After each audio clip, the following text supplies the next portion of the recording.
Assalamualaikum warahmatullahi wabarakatuh.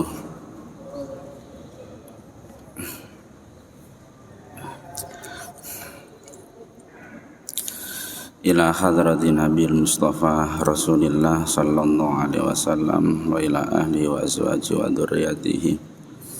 Summa ila muallifi hadzal kitab Al-Fatihah. Bismillahirrahmanirrahim. Alhamdulillahirabbil alamin. Arrahmanirrahim. Maliki yaumiddin. Iyyaka na'budu wa iyyaka nasta'in. Ihdinas siratal mustaqim. Siratal ladzina an'amta 'alaihim ghairil maghdubi 'alaihim waladdallin. Summa ila jami'il muslimin wal muslimat wal mu'minin wal mu'minat, khususan ila man hadhara fi hadzal masjid. Al-Fatihah. A'udzu billahi minasyaitonir rajim. Bismillahirrahmanirrahim. Alhamdulillahirabbil alamin. Arrahmanir rahim. Maliki yaumiddin. Iyyaka na'budu wa iyyaka nasta'in. Ihdinas siratal mustaqim. Siratal ladzina an'amta 'alaihim ghairil maghdubi 'alaihim waladdallin. Bismillahirrahmanirrahim. Wa yuqalu lan den ucapaken li rajulin maring wong lanang, idza somata tatkalane meneng sapa rajul, wa amsaka lan mencegah sapa rajul anil kalami saking omongan. Soma mongko poso sapa rajul. Dadi nek ana wong kok iso njaga omongane untuk tidak berbicara sesuatu yang tidak bermanfaat, maka menurut kitab ini dia tergolong orang yang berpuasa. Jadi poso itu nek menurut kitab ini ya enggak sekedar hanya mencegah perilaku agar supaya tidak makan dan minum saja, tapi imsakin anil kalam, menjaga dirinya untuk tidak berbicara yang omongannya ini kemudian menyebabkan teman yang lain sakit. Maka itu termasuklah salah satu puasa yang dilakukan oleh seseorang. Maka ini bolak-balik disampaikan, jaga lisan itu penting bagi kita. Karena banyak orang itu hancur karirnya diakibatkan karena fitnahan yang dilakukan oleh orang lain, yang kadang-kadang dia sendiri tidak melakukan apa yang dituduhkan oleh orang lain. Ini diantaranya adalah inti puasa. Fasaumu mongko utawi poso, huwa iya saum iku al imsaku nyegah anil mu'tadi saking perkara kang den biasaaken minal kala minat ta'ami saking panganan, wasyarobi lan ngombe, wal jima'i lan melakukan hubungan badan fisyar'i ing dalem syarak, ma'atarkil asami sartane ninggal pira-pira dosa. Lah pengertian iki luwih akeh meneh. Jadi poso iku adalah al-imsak, mencegah dari makan, minum, melakukan hubungan badan disertai dengan tarkil asam, meninggalkan dosa-dosa yang biasa dilakukan. Jadi pengertian ini lebih lengkap. Jadi tidak hanya secara zahir dia tidak makan, dia tidak minum, tetapi secara batin dia juga menghindarkan dirinya untuk tidak melakukan perbuatan yang menurut hakikatnya ini bisa membatalkan puasa. Hakikat ini terkait masalah hati ya. Hati itu yaitu tadi, apakah kemudian dia mampu menjaga lisannya supaya tidak menyakiti orang lain, ini juga termasuk dari puasa. Jadi penggabungan secara zahir di mana dia tidak makan mulai waktu sahur sampai menjelang berbuka puasa. Di samping itu dia juga menghindarkan dirinya untuk tidak melakukan kegiatan-kegiatan yang menurut Allah, Gusti Allah itu gak seneng kalau perilaku itu dilakukan. Termasuk juga larangan jima, melakukan hubungan badan. Ya, yang dimaksud melakukan hubungan badan ini ya di siang hari. Ini dilarang. Kalau malam ya tidak apa-apa. Jadi yang dilarang itu adalah melakukan hubungan badan di siang hari. Itu tidak boleh ya. Itu. Qala ngendika sapa Allah azza wa jalla, kama kutiba alal ladzina min qablikum. Kama kutiba kaya oleh den wajibaken alal ladzina ing atase wong akeh min qablikum kang sadurunge sira kabeh, minal anbiya saking pira-pira nabi. Wal umami lan pira-pira imam, wal umami lan pira-pira umat. Awwaluhum utawi kawitane anbiya iku Adamu, Nabi Adam alaihi salam. Wa huwa utawi awwaluhum Adam iku mahadis. Rawa kang riwayataken sapa Abdul Malik, Imam Abdul Malik bin Harun bin Antaro an abihi saking bapake Abdul Malik, an jaddihi saking bae Abdul Malik. Jadi lafat kama kutiba alal ladzina min qablikum, puasa ini kan juga diwajibkan kepada nabi-nabi terdahulu ya. Jadi nabi-nabi terdahulu itu juga diwajibkan untuk melakukan puasa. Enggak cuma Nabi Muhammad saja beserta umatnya, tapi nabi-nabi terdahulu juga mengalami hal yang sama. Nabi Adam juga pernah melakukan puasa. Nabi Musa itu juga pernah melakukan puasa. Bahkan Nabi Musa itu puasanya lebih panjang karena 40 hari. Itu kan di saat Nabi Musa di Bukit Turi Sina, di saat Nabi Musa ketemu langsung dengan Gusti Allah, wa kallamallahu Musa taklima itu sebelumnya Nabi Musa itu disyaratkan agar supaya puasa selama 40 hari. Ini dilakukan oleh Nabi Musa dulu. Itu seperti itu. Nah, ini. Jadi orang-orang dulu ketika ingin mendapatkan hajatnya ya, apakah itu kebutuhan zahir atau itu ingin pendekatan nang Gusti Allah, itu mesti selalu hubungannya dengan puasa ya. Nabi Yunus ya, ketika dia dakwah kemudian melarikan diri dari umatnya, akhirnya dilempar ke lautan. Setelah itu dimakan ikan. Menurut versi riwayat ikan hiu. Di dalam perut ikan itu Nabi Yunus itu juga puasa, tiap hari itu puasa, sampai kemudian dimuntahkan lagi dan akhirnya Nabi Yunus baru berbuka. Itu juga sama. Itu artinya kalau orang ingin membersihkan dirinya, maka salah satu syarat diantaranya adalah berpuasa. Nabi-nabi dulu itu ketika taubat itu ya dengan berpuasa. Nabi-nabi dulu kalau ingin ketemu dengan Tuhannya itu ya dengan berpuasa. Maka saiki iku wong nek punya hajat tertentu, maka diantara yang harus dilakukan itulah dengan berpuasa. Ulama-ulama dulu itu kenapa rata-rata putra-putri dari ulama-ulama atau kiai-kiai itu kok banyak sekali di antara mereka ketika lahir, meskipun kesannya kecilnya itu biasa-biasa, kadang-kadang dewasanya tahu-tahu menjadi orang yang pintar dengan sendirinya ya.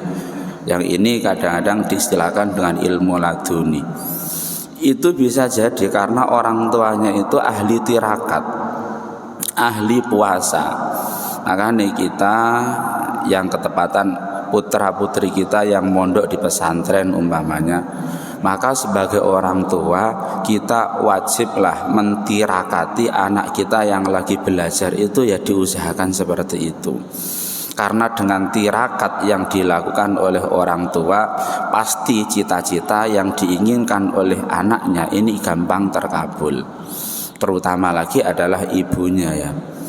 Terutama lagi adalah ibunya. Ibunya kalau mau mentirakati putra-putrinya yang lagi belajar di pesantren, maka hajat dari seorang anak ini gampang dikabulkan mbek Gusti Allah. Ini mengacu kepada nabi-nabi terdahulu yang rata-rata di saat beliau punya hajat tertentu mesti ditirakati, mesti dipuasai dulu. Lah kenapa harus puasa? Karena memang ada jaminan dari hadis Nabi itu kan. Jadi salasun la turaddu du'aum. Jadi ada 3 golongan yang di saat 3 golongan ini berdoa, la turaddu du'aahum, maka doanya ini tidak akan ditolak mbek Gusti Allah ya. Ini jaminan hadis bahwa yang menyampaikan ini Nabi Muhammad. Nek Nabi Muhammad menyampaikan, maka pasti bahwa apa yang ada di dalamnya ini benar. Jadi ada 3 golongan yang ketika berdoa ini doanya pasti diterima oleh Allah. La turaddu, ya tidak mungkin ditolak mbek Gusti Allah, mesti dikabulkan mbek Gusti Allah. Itu 3 golongan. Apa 3 golongan tersebut? Yang pertama adalah al-imamul adil, seorang pemimpin yang adil, itu mesti dungane mustajabah. Yang kedua adalah as-shaim hatta yuftir, orang yang puasa sampai dia berbuka. Jadi wong poso itu termasuk salah satu di antara hadis yang doanya itu tidak akan ditolak oleh Gusti Allah ya. Itu pasti kayak gitu kan. Makanya kalau melihat kayak gitu itu, saya itu sering melihat ya, kalau di Pondok Derajat itu kan ada satu orang yang dulu oleh Yai Ghafur itu memang ditugaskan untuk selalu puasa tiap hari ya, yang namanya Pak Musalam itu ya. Dulu kan di pondok ya, yang sekarang jadi orang Banjaranyar itu tiap hari puasa terus ya. Dia tidak puasa ketika hari raya dan ya hari-hari tasyrik saja. Selebihnya puasa terus gitu. Dia tidak puasa sama sekali sampai bertahun-tahun itu. Itu biasanya kalau Pak Yai Ghafur itu ada tamu-tamu kemudian minta doa, maka kadang-kadang garam yang biasanya digunakan untuk mengobati pasien-pasien itu kadang-kadang juga dimintakan ke Pak Musalam ya, yang ahli doa kayak gitu itu. Jadi itu salah satu, karena saya tahu sendiri Pak Musalam dulu kan kamarnya di belakang itu kan, yang sekarang menjadi asrama putri. Itu memang oleh Pak Yai dipasang sebagai orang yang ahli doa di pondok. Maka nih rata-rata wong ahli poso itu mesti dadi dukun. Kenapa dadi dukun? Karena dongane iku mandi. Saiki nang Jaranyar dhewe sering diparani wong dijali obat-obat tertentu, itu efek dari doa yang selalu dia panjatkan dengan berpuasa tiap hari di saat dia tirakat kayak gitu itu dilakukan. Itu ya, soalnya nek Pak Yai dewe kan wis dengan kesibukan yang luar biasa. Mungkin kalau puasa itu sudah hasil di saat beliau di pesantren dulu kan. Kalau Pak Yai di pesantren sudah tahu semua, tirakatnya memang luar biasa. Ya, tirakatnya memang luar biasa. Bahkan ketika beliau cerita sendiri itu kadang-kadang yang dimakan itu cuma menyok itu kan, karena tidak ada yang dimakan itu sampai seperti itu. Itu artinya bahwa gambaran dari doa yang dipanjatkan oleh orang-orang yang berpuasa itu memang betul-betul mustajabah. Makanya kewajiban orang tua yang putra-putrinya yang lagi belajar itu tidak ada salahnya, kemudian ditirakati itu tidak ada salahnya. Itu tidak ada salahnya, karena nabi-nabi dulu ketika ingin membersihkan dirinya itu juga dengan cara berpuasa. Ini kala ngendika sapa Jati, sami itu krungu sapa ingsun Ali bin Abi Thalib, ing sahabat Ali bin Abi Thalib ya. Sahabat Ali bin Abi Thalib radhiyallahu an yaqulu ngendika sapa Ali, ataitu nekani sapa ingsun Rasulullah ing Kanjeng Rasul sallallahu alaihi wasallam. Dzata yaumin ing dalem sijine dina, indan tisofin nahar ana ing tengahe rina. Wa huwa utai Kanjeng Nabi iku fil hujrati ing dalem kamar. Fasallam tu mongko uruk salam sapa ingsun alaihi ing atase Kanjeng Nabi. Faradda mongko jawabi salam sapa Kanjeng Nabi aliyan ing sahabat Ali. Assalamu ing assalama ing salam ya. Assalama ing salam. Sumakola mau kari-kari ngendika saka Kanjeng Nabi, ya Ali hu Ali, hadza utawi ikilah kang hadir iku Jibril, malaikat Jibril. Yukri'u macaaken sapa Jibril ka ing sira assalama ing salam. Fakultu mongko matur sapa ingsun alaika wa alaihi salam. Alaika iku tetep ing atase sira, wa alaihi lan ing atase Jibril assalamu utawi keselamatan ya Rasulullah Kanjeng Rasul. Faqala ngendika sapa Kanjeng Nabi sallallahu alaihi wasallam, idnu marko sapa sira minni saking ingsun. Fadhanu tumangka marek sapa ingsun minhu saking Kanjeng Nabi. Faqala ngendika sapa Kanjeng Nabi, ya Ali hu Ali, yaqulu ngendika laka maring sira sapa Jibril, malaikat Jibril. Sum posoho sapa sira fi kulli syahrin ing dalem saben-saben wulan salah sata ayyamin ing 3 dina. Yo ketabu mongko den tulis selaka kedue sira bi awwali yaumin ing bi awwali yaumin ya. Ing dalem kawitane dina ditulis pira asyaratu ala fi hasanatin, apa asaratu ala fi hasanatin 10.000 kebagusan. Fal yau wa bil yaumisani lan ing dalem dina kang nomor 2 apa salasuna alfi hasanatin 30.000 kebagusan. Wabil yaumis salis ing dalem dina kang kaping 3 mi'atu alfi hasanatin 300.000 kebagusan.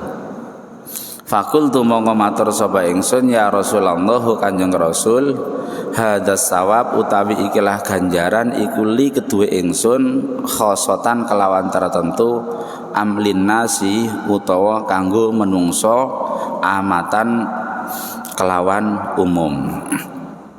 Kala ngendika sapa Kanjeng Nabi sallallahu alaihi wasallam, ya Ali hu Ali, yukti paring ka ing sira sapa Allah Gusti Allah hadzas sawaba ing ikilah ganjaran. Waliman lan maring wong ya'mala kang ngamalaken sapa man misla amalika ing sepadane perbuatan sira ba'daka ing dalem sakwise sira.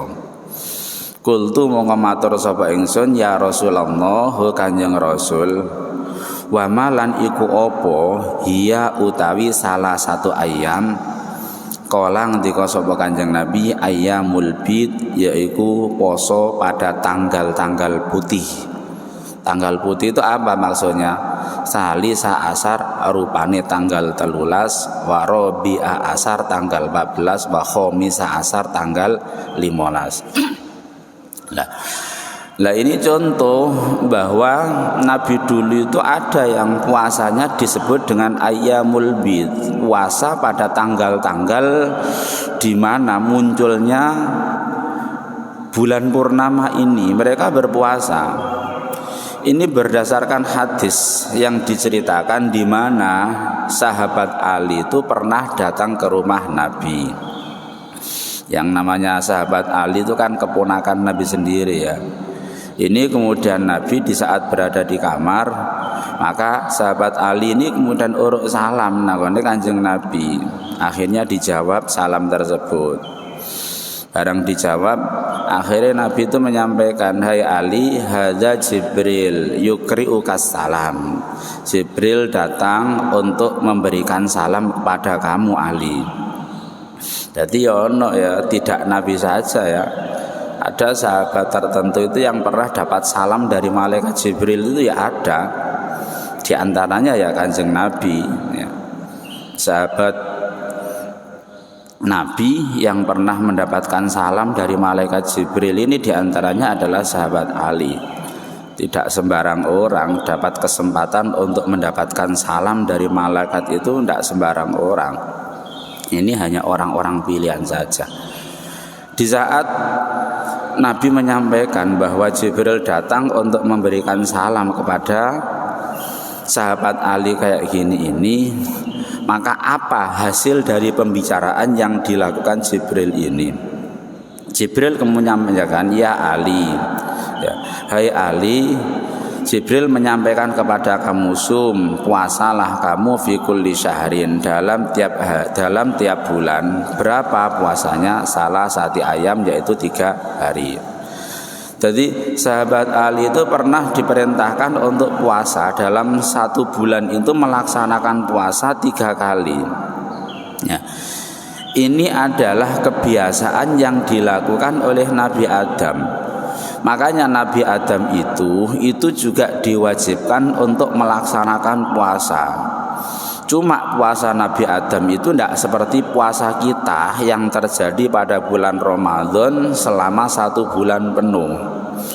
Nabi Adam ini melaksanakan puasa dalam 1 bulan itu cuma 3 kali, yaitu tanggal 13, tanggal 14 sama tanggal 15. Jadi 13, 14, 15. Ini yang kemudian dikenal dengan Ayyamul Bid ya.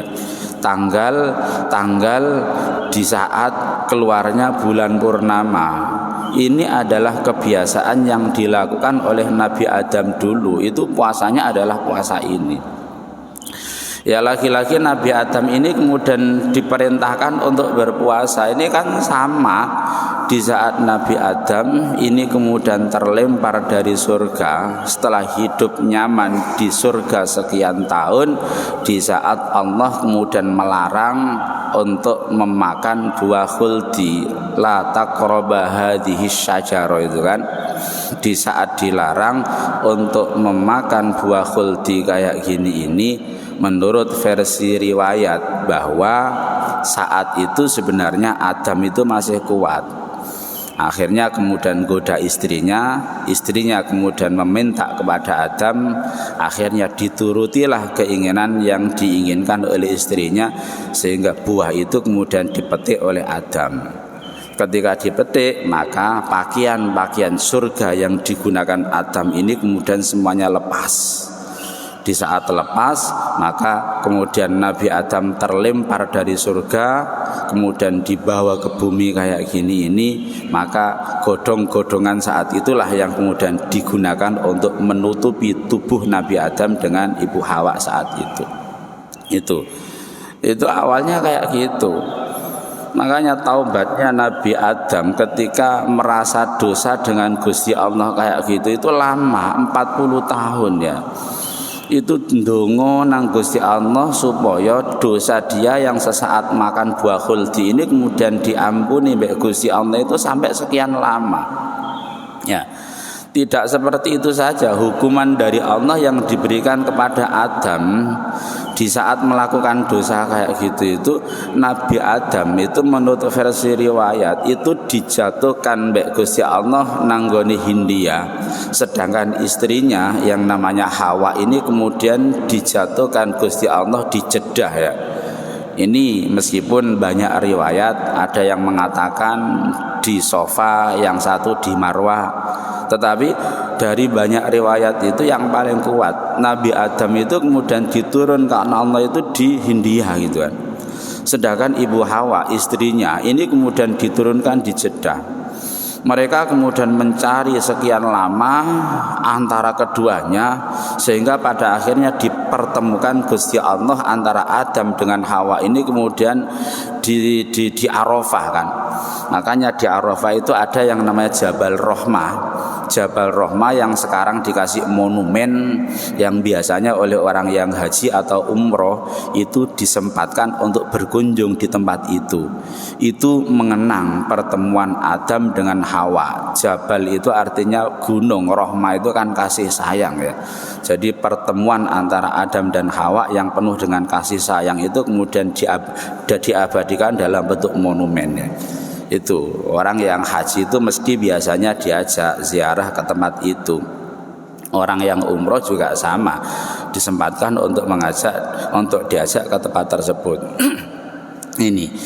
Ini yang dilakukan oleh Nabi Adam itu dulu itu begitu soronya juga.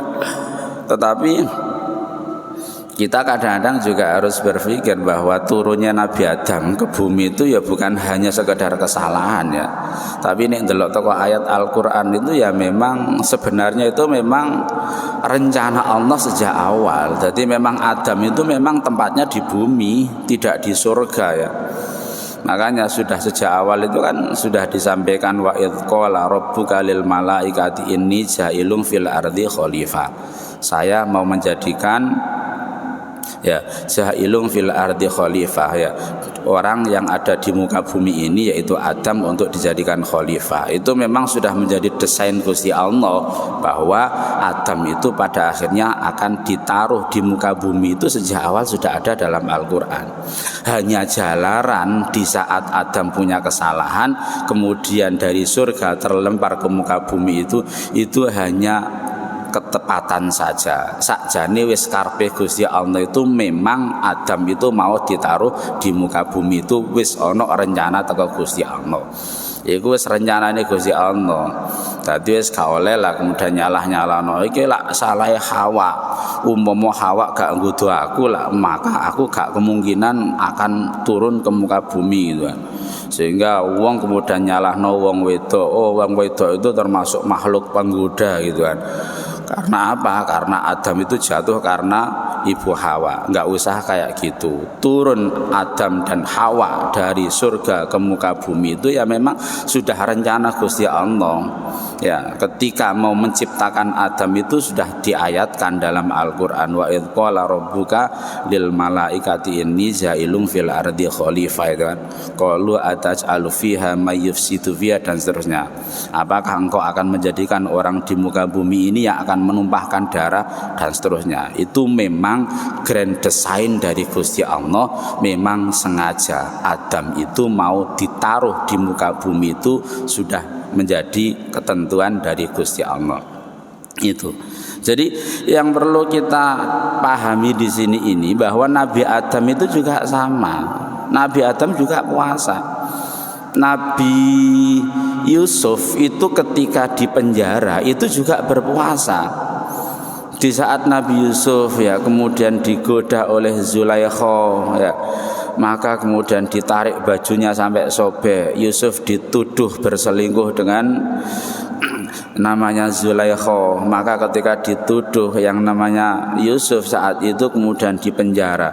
Di dalam penjara itu Nabi Yusuf itu kemudian setiap hari itu kemudian berpuasa.